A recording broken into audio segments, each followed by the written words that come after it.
Republican candidate Donald Trump penning an op-ed in the Wall Street Journal today calling out China for its currency manipulation. Here's part of that, saying, quote, China's de facto tariff on imported goods has cost the U.S. billions of dollars and millions of jobs. Joining me now from Boynton Beach, Florida, is W.L. Ross and company founder Wilbur Ross. Wilbur, so great to see you. Thank you so much for being here. Let's get right into this Trump editorial. Is it a little too late? Do you think that this will resonate with people?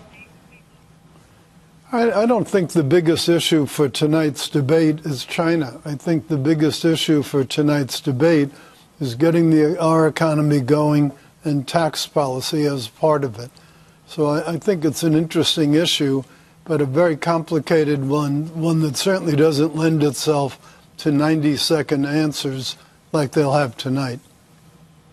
Beyond the tax policy, we talk about getting the economy growing, getting some people of the almost 95 million Americans who are no longer in the labor force, getting them back in the workplace. You talk about growing wages in this country, closing the skill gap. A lot of that has been talked about literally for decades, and it's only gotten worse in many instances. What can we hear tonight that will change things?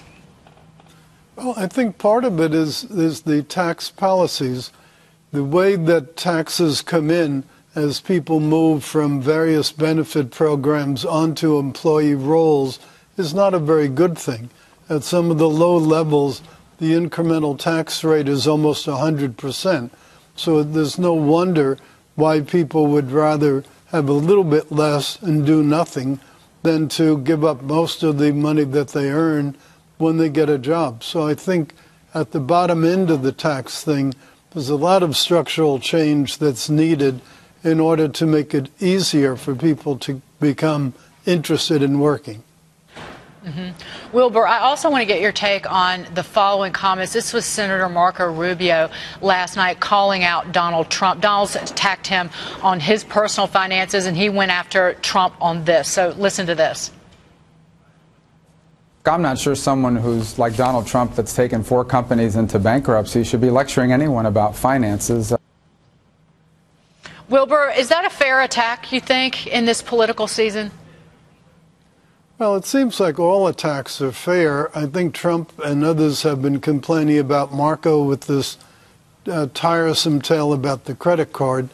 I think what they really ought to focus on is not so much attacking each other for this or that, but really getting into the policy debates.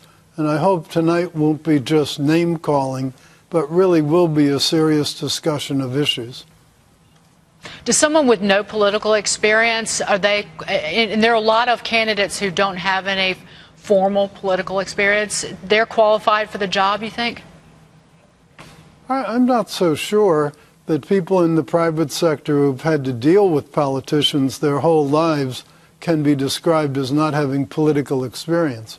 I think, to the contrary, being on the receiving end of how the political system operates maybe is a better lesson than being inside that system.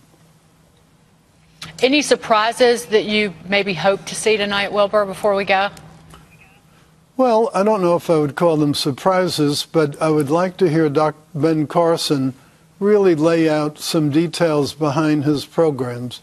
In the economic area, he seems to be a little bit vague, and I think it would be very useful for him to be giving more clarity to it. I think, frankly, the same thing for Donald Trump. He hasn't yet really come with a very explicit program. I think for Jeb Bush, the problem is the opposite one. He has to show his continued command of policy questions without coming across like a wonk. Although I'm a wonk. I think we can all appreciate the wonk in all of us. I think, Wilbur. Oh, sure. It was so good to see you. Thank you. Wilbur Ross, take care, Wilbur. We'll see you very soon.